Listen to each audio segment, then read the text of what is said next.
What is on top of the deck? What is on top of the deck?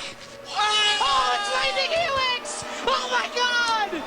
Oh my god! Welcome to Hunt the Week. Hello everyone and welcome into the show. Welcome in for our wrap-up of Planeschase League, and what a league it has been. I've been having a great time rolling the dice and planeswalking all around. I hope you have too.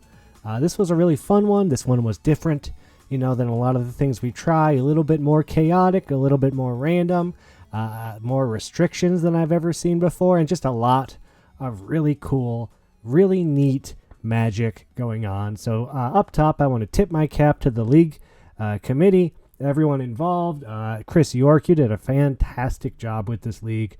I can't wait for the next one. I know you're going to be brewing it for a while, and I think this one was a hit. So it's going to come back, and I can't wait to see what happens. I really can't, because this was a really fun one. This is Hunt the Week. It's a weekly Magic the Gathering podcast about the Arena Sealed Gauntlet League.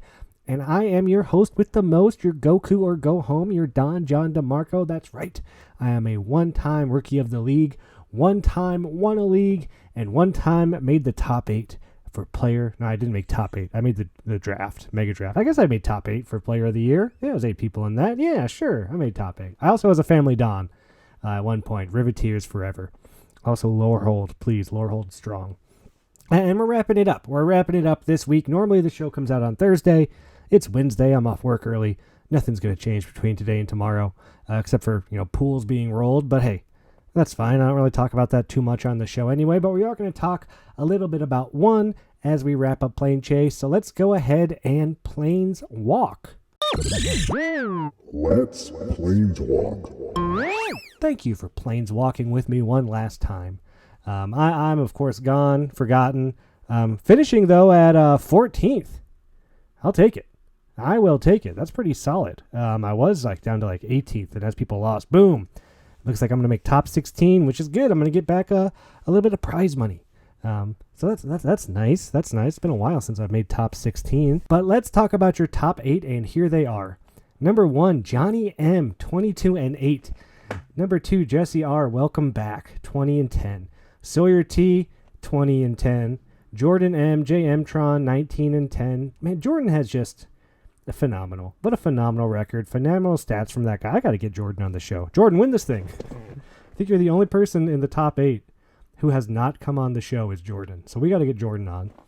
Daniel G, Frisky Hobbit, 19-10. Dan A, Beat Down Bringer, 18-11. Tony G, my buddy, 17-11. And Caleb G, Why Not? The Why Nots back to back, sitting at 7th and 8th place. Great top 8, great group of people, right? I've played against these people again and again and again, and they're all, couldn't be better players, couldn't be better people, couldn't have more fun talking to them.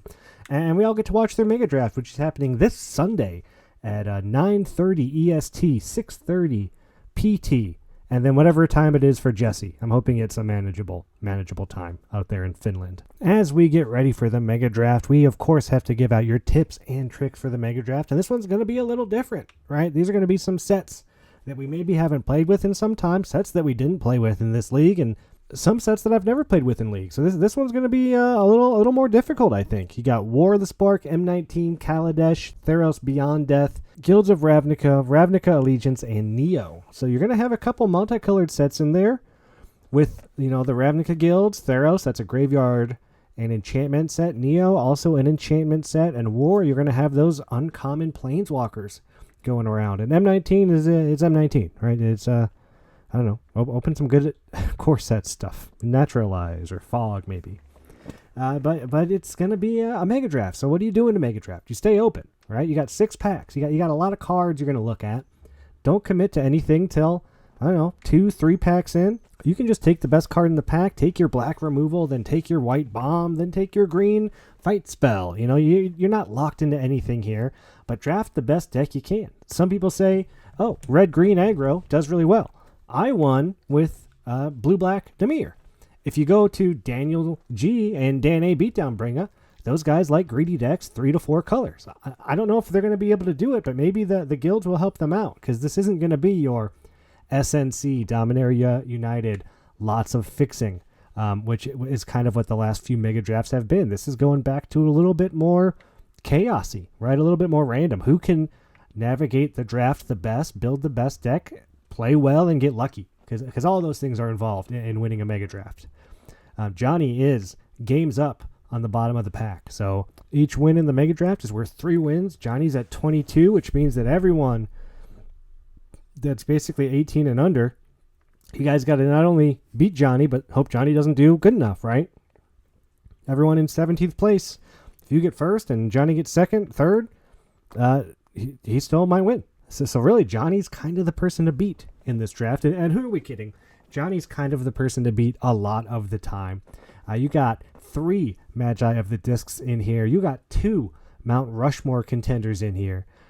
This is a regular who's who of mega drafts. And you got Jesse back. First time back, Jesse makes it. Oh, man, I'm so happy for everybody involved. This is going to be a really fun one.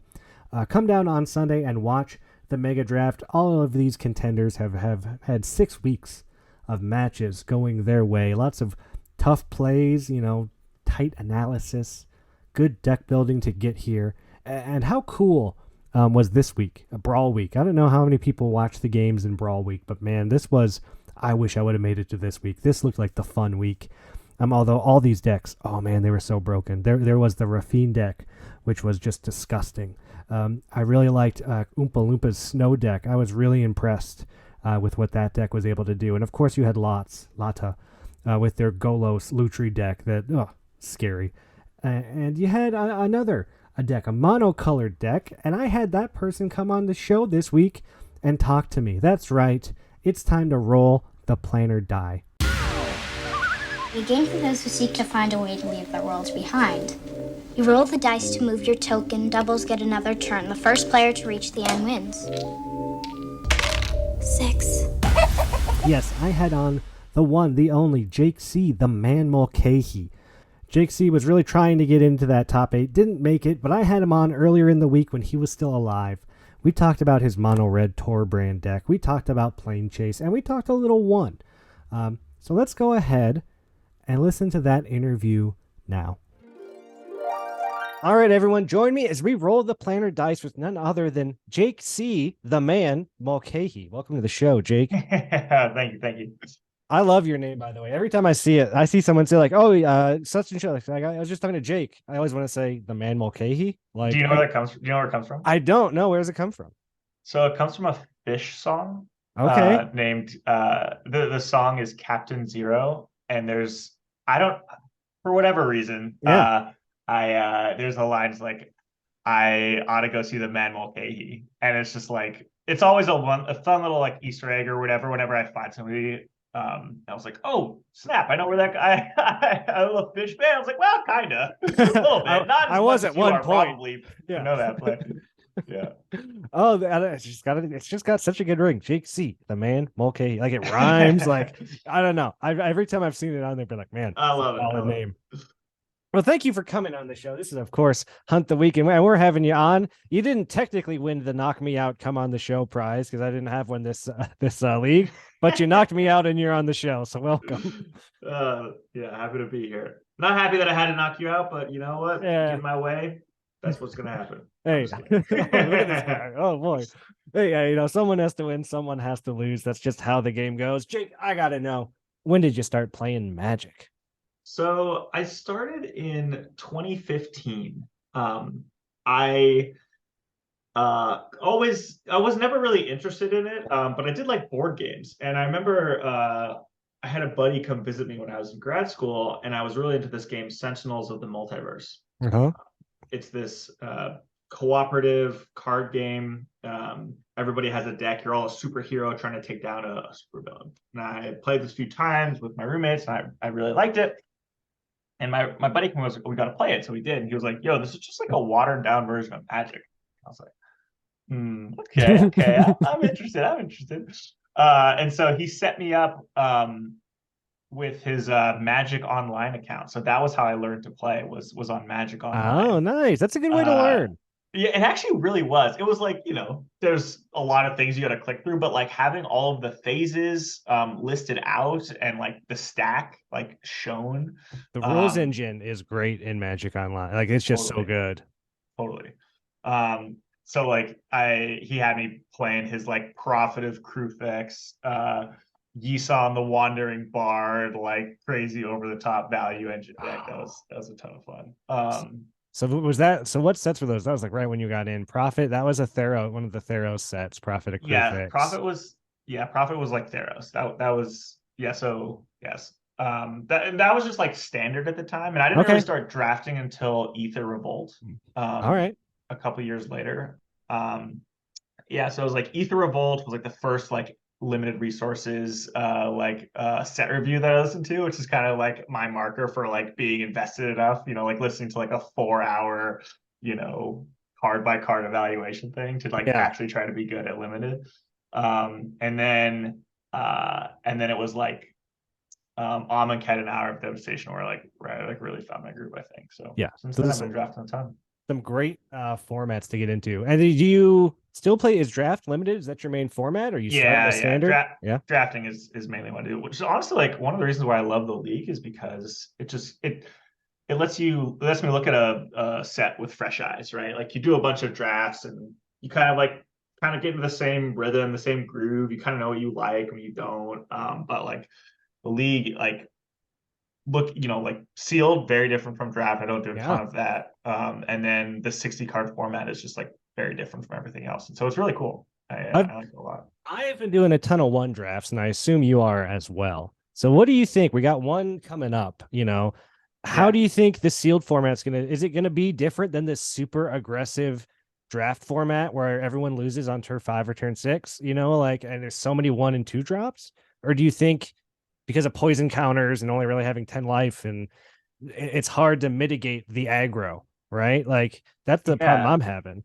Yeah. So I think it's gonna be interesting. I mean, Sawyer, Sawyer T is the guy who brought me into this league. Soy boy, best of the And best. Absolutely been on a tear. Anyway, he's always trying to tell me to get more aggressive, and that's what he thinks is really strong, especially like even in this league, if you can build like a streamlined aggressive deck, Yeah. that's always really powerful. And it's hard to argue with his results. So, Oh, you can't. um, so I gotta imagine that that's going to be the name of the game at least to start. We'll see how much these rare planeswalkers kind of warp it. Yeah, There are a we'll couple of see. just like insane ones that you know, I hope there's but a with the 60 card deck, it makes it less consistent than it is less consistent. I hope there's some people that go off the one train and kind of try to find like the anti one set, whatever that is, or Yeah, whatever that that would be means. sick. That would be sweet. I would love for some people to figure that out because I can't figure it out. I'm just gonna play just one all the time. Yeah, yeah, I'm kind of with you. So Jake, you're having a great league. Like I said, you knocked me out in week 5, and here we are in week 6, and you're still alive, right outside the top 8, trying to That's make it right. in. How has Planeschase been? How do you feel about it? How do you like the different planes? I want to know all about it. Yeah, I love the idea of Planeschase, and I think the execution's been really fun too. I mean, the aspect I think I like most about the league is when you get a new pack and you see like a really powerful card and you're like, oh man, do I need to switch up? Like, let me look at black. I know I've been playing like blue green this whole time, but that's a really good black card. Actually, this other packs had some good black commons, and you have to reimagine what your pool might look like. And Planechase just takes that to the next level, right? Like where you have like the leagues where the weeks where have been the deck building restrictions, I think have been the most fun for me, and I think a lot of people feel that way too. There's a saying like restrictions breed creativity, right? Yes. And I definitely have felt that. I think that the the rich get richer week was a little tough. I mean, I actually did really well in that week, but it was kind of a feel bad. I think most people that are alive did well in that week. I think that's how that worked out.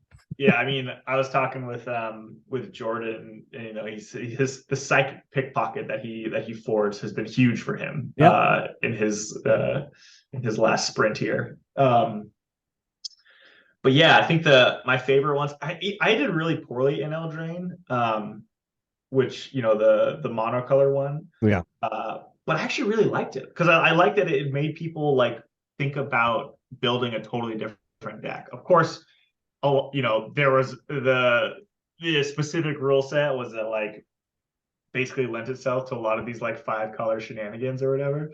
I love the idea of Eldraine Week, but I think people were able to take advantage of it, and certain people were, right? And I think that I don't know. I wish I could have been one of those people. That's my problem with Eldraine Week.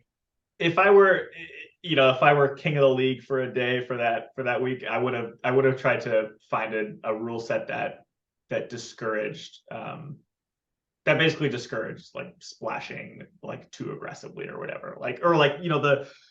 The fact that you could have any duel basically was made it tough. But that's fine. You can't rag on the league committee too much. They do just an incredible job at like taking in everybody's suggestions, and like there's no way that you can make a happy camper out of 100 people. Oh yeah.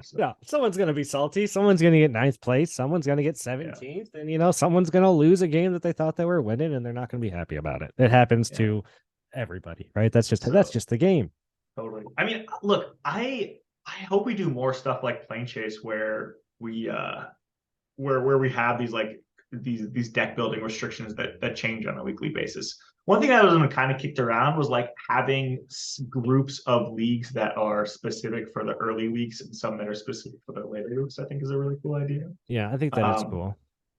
But I just love the restrictive nature of Planeschase. I think it's really cool to like reimagine pool every week. I think it's sweet.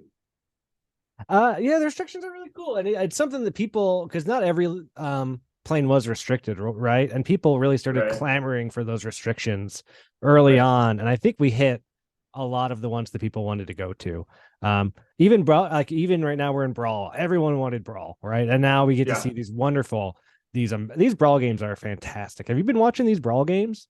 I've been tuning in and out, but yeah, there are some crazy ones here. These decks are way more synergistic than I would have thought. They've got way more going on with like whoever has the Rafine deck is just that's Jordan. Yeah, Jordan's Rafine deck with is just streamlined, and then Oompa Loompa had this snow deck that was it's really going off with the snow cards that like I wouldn't have expected.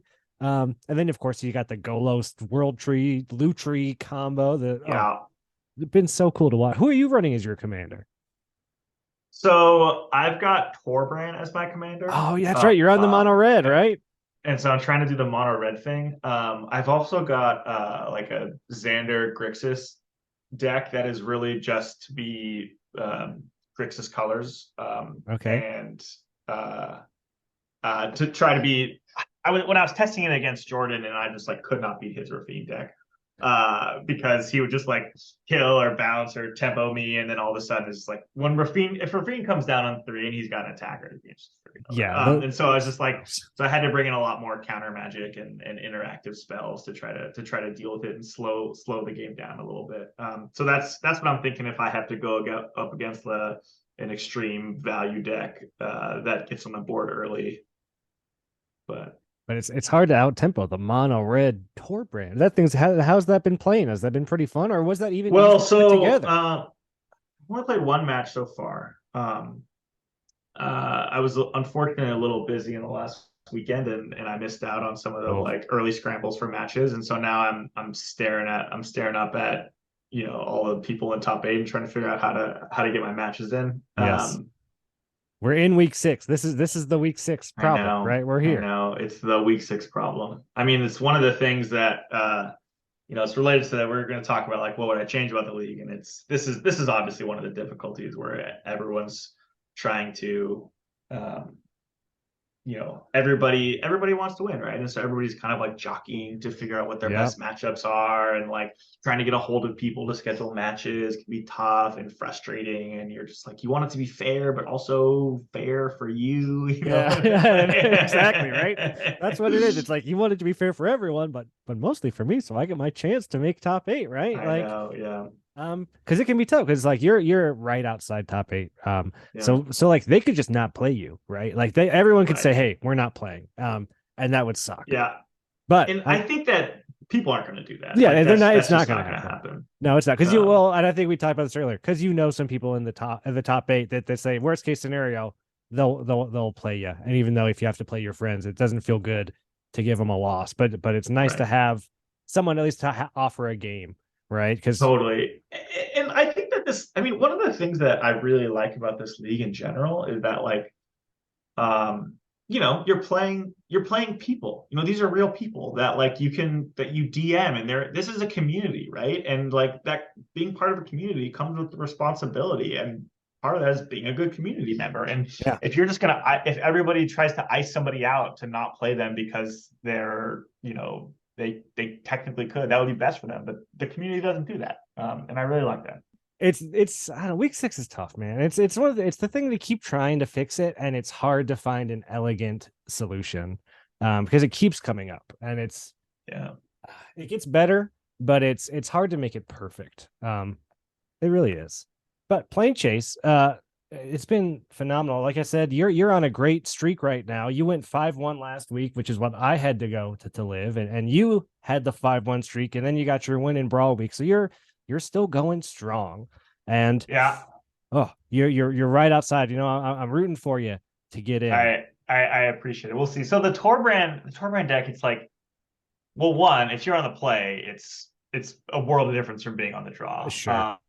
But two, it has these draws that are just like, how in the world am I going to beat this? Where I just like go like 2-drop, 3-drop, Torbrand, gold spin. I think I had a draw against an opponent, and it was just like, what the heck am I supposed to do against that?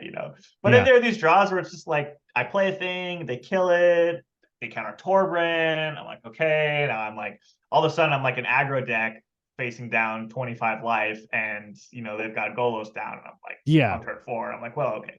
Yeah. Because it gets to any kind of value game, right? Like you're probably not winning the value game, yeah, but you can win the race.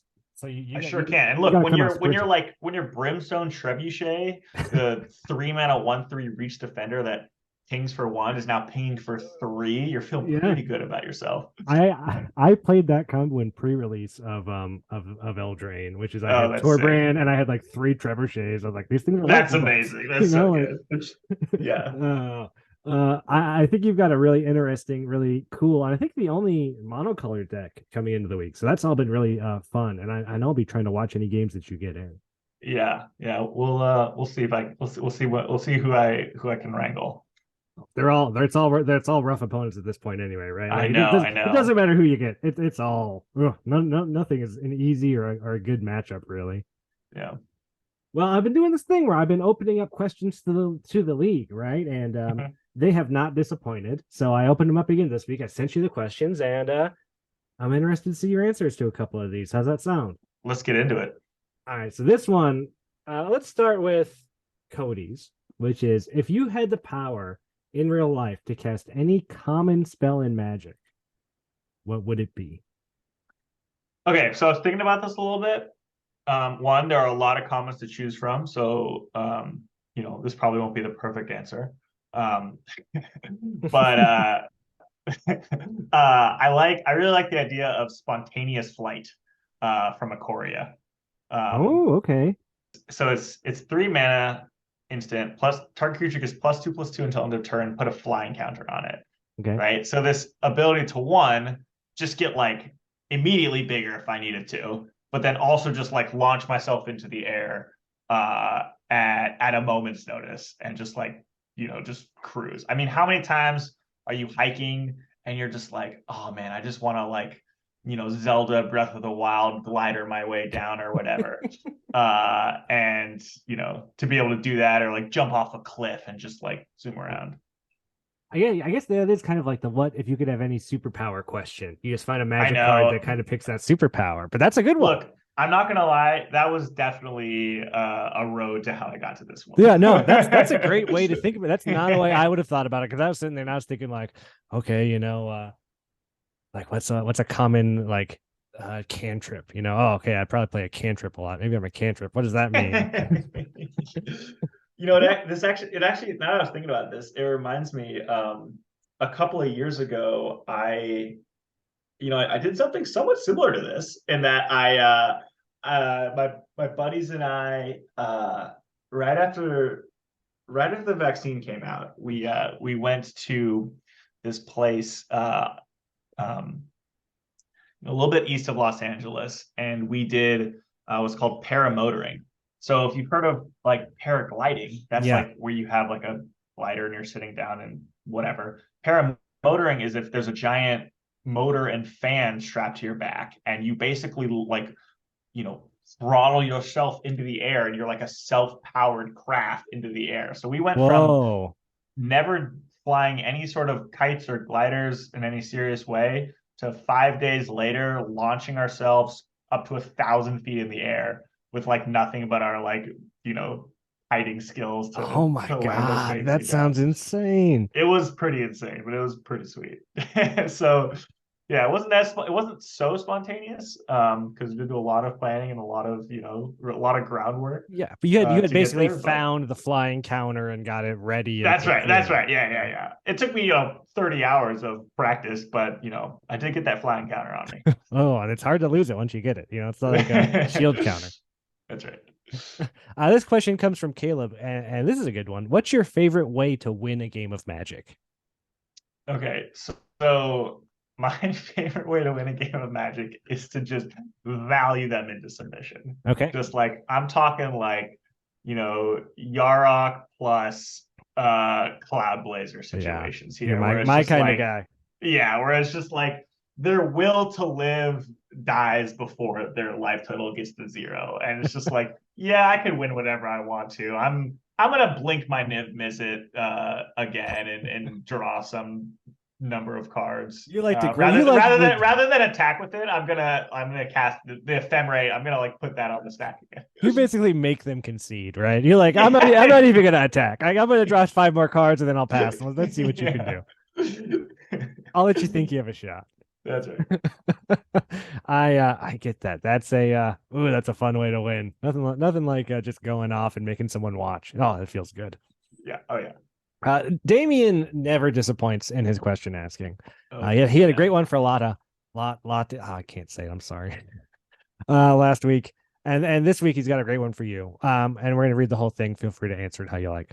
What are some similarities between Magic and Ultimate Frisbee? We all know you and Sawyer, Jordan, Daniel. You guys were the Frisbee gang in the team up.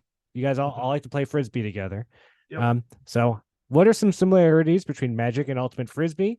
Is Ultimate more like two-headed giant, commander, or which format? And what card would represent a Frisbee the most?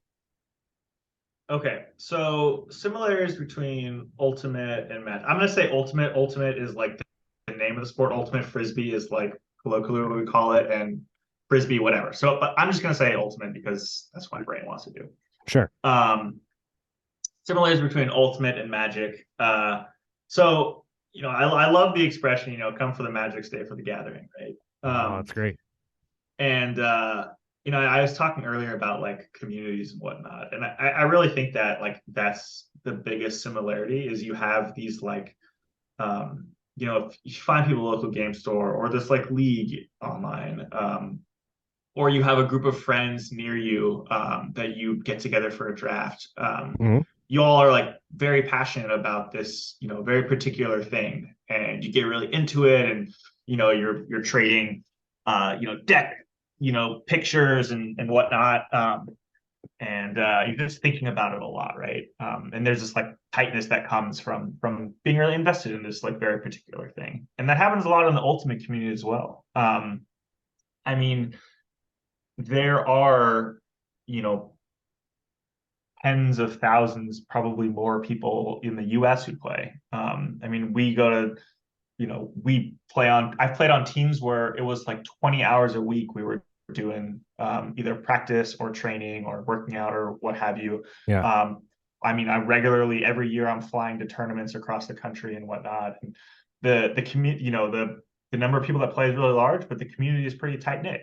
I know people across the country. I played on teams in North Carolina, the Bay Area, Los Angeles. I know people all across the U.S. when I've played on these different teams. And it's like the reason why is because it's just a bunch of really good people that all are really invested in this sport. So I think that's like the biggest difference.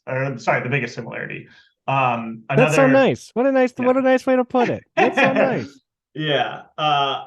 Another like cheekier answer is that like it's like not as respected as it should be. Hey, that like when I say like, oh yeah, I play like ultimate frisbee, and they're like, oh, is that like with the dogs? And the same was like with Magic. It's like, oh yeah, like I like playing Magic the Gathering. Like, oh yeah, like that's the kids card game or whatever. Yeah, is that like Pokemon? It's like Pokemon. No. Right? Here's what they say. Oh yeah, I played that a lot when I was like 12 or 13 or whatever. Like, yeah. What card represents a frisbee the best? Have you? Okay, yeah. So I think the best answer is that all of them do. If you're good enough at flicking them. Oh, this guy gambling. No. Okay. So I did a little bit of research. This is tough. There aren't many cards that there aren't really many cards that I can find, but my favorite one was Hypnotic Swirly Disc. Okay. From Unstable. And I don't even really know what the card does because Sure. it actually isn't like a flying disc, but I do like to like just the aesthetics of the name, Hypnotic Swirly Disc. And then I'm sure there are lots of ultimate discs out there that like have patterns on the top where you're just oh yeah. Or when that throw goes up and it's like curving the right way and you like read it perfectly, it's like, oh yeah. That's that hypnotic swirly disc. The fish fan with the hypnotic swirly disc. Bright colors out there. Ooh. Yeah. That was a good answer. And what a weird card. Oh, I think that's the first unset card we've talked about on the show. Cool. This question comes from Johnny, and Johnny has the best, most serious question of all time. So, when playing limited Magic, what do you think is your biggest strength, and what do you think is your biggest weakness? Yeah, so honestly, I found it a lot easier to think about my weaknesses than my strengths. Right? Maybe that's just my personality. Maybe that's like being surrounded by all these great players in this league. But okay, so I'll start with my biggest strength, I think, is finding value, finding lines that have good value and game plans that are high value and whatnot. We talked about this earlier. That's my favorite way to win, right? It's just value. And you're good at finding the value, right? So it helps you win. Yeah. Now, am I better than most people at that? I don't know. I think it's like pretty obvious what cards are like high value and whatnot. But I think that like my strength is like intuitively knowing like, oh yeah, this is a play that's like a really high value play over the course of this turn or a couple turns or whatever. Sure. And just like not spending a lot of brain power trying to figure that out, but just like kind of intuiting like that.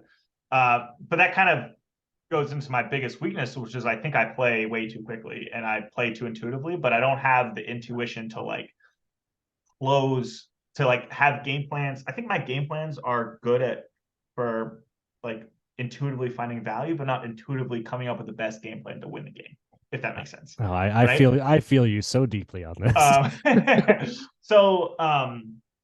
Yeah, and part of that, and very related to that, is I think I'm not aggressive enough.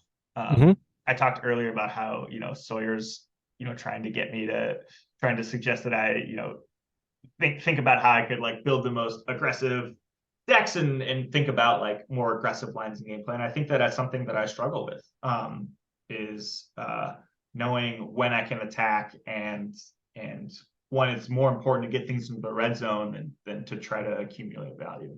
because I guess my like what I'm drawn to is just like if I accumulate enough value, eventually I will win. Yes. Right. But sometimes you're like, I can't accumulate more value than they can, or like my way to winning is not through value accumulation, but by getting them to zero before something else happens or whatever. And so I think that that's like my biggest weakness is like trying to find those lines and playing too quickly where like my I either make blunders because I'm playing too quickly and I don't play enough to like play as intuitively as I do, or that my game plan is not aggressive enough. I think your answer is exactly what mine would have been. That is so good. And it's right.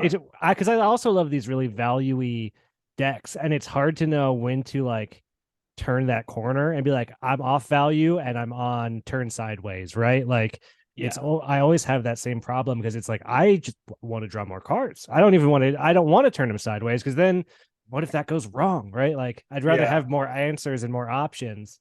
Exactly. But it's the same thing where I'll lose games. It's like, I should have been more aggressive. Instead of drawing 4 cards, I should have hit them 3 more times, or whatever. Right. And sometimes you got to go aggressive and you got to take it back, and like learning, like knowing when to do that and like reading the flow of the game is definitely something I have to work on. Yeah, it's not an easy thing to do. I think we could all benefit from Sawyer's knowledge, right? Maybe we all need to be a little bit more aggressive out there. That's right. You can't, like you said, the guy's got a record going. I mean, he top eights. I know. How do you argue what he's doing? And him and Jordan too. Like you surround yourself with these players that are just like and Daniel. I just want to know. I mean, like again. Look, Sawyer brought me into this league, and because we were friends outside of this, and then he and Jordan play Ultimate together, and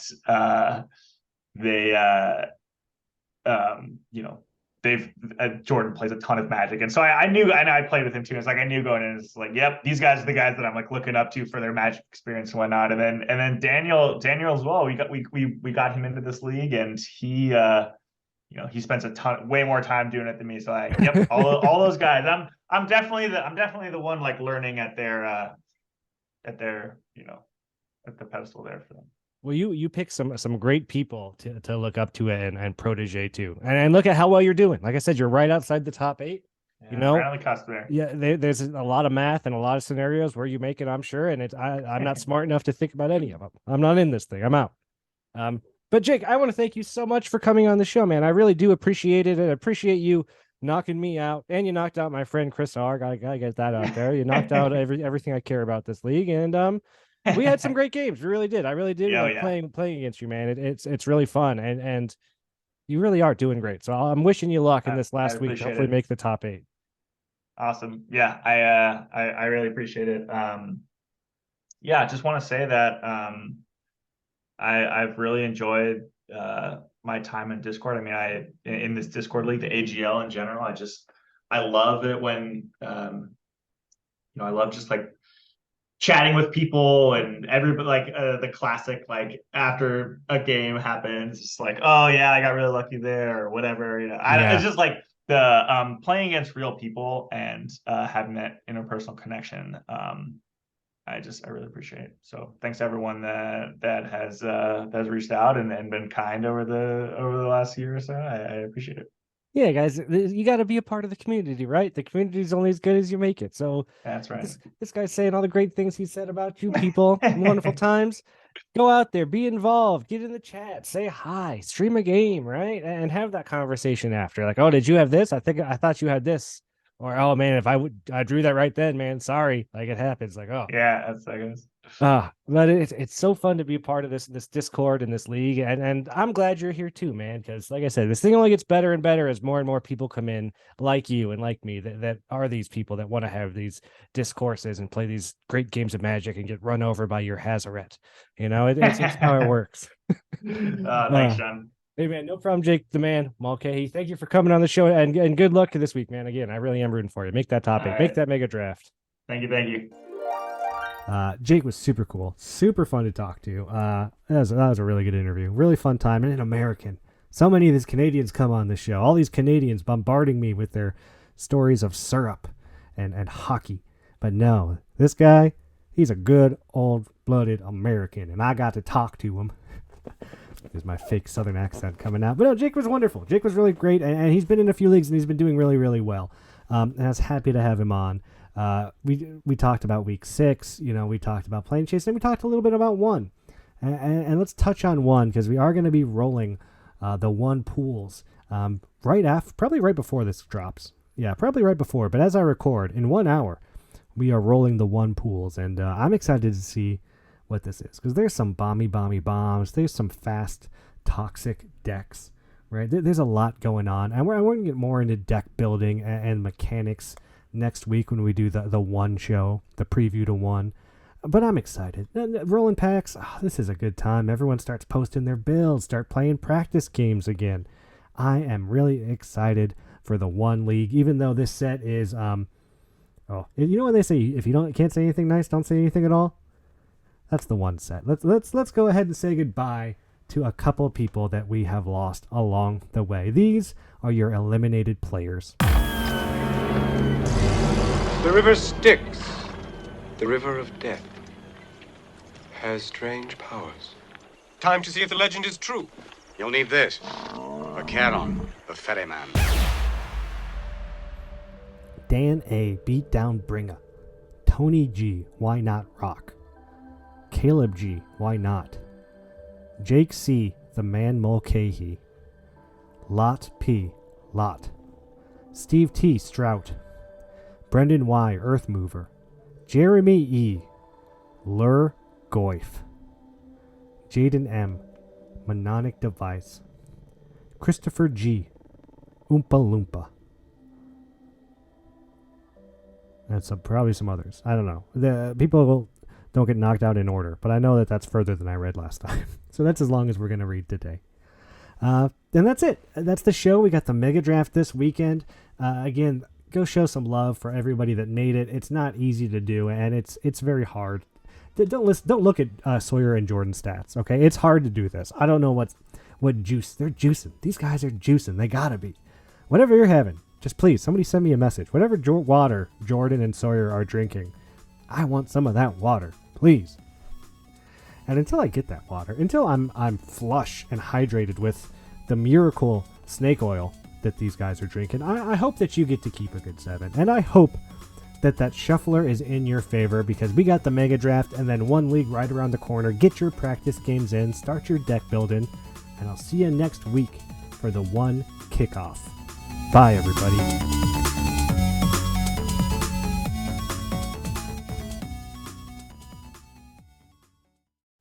Boy, hold on. I got a cat jumping up on my desk right now. Everything's going crazy over here. What's the cat's name? This is Mika. Mika the cat. Mika. What's up, Mika?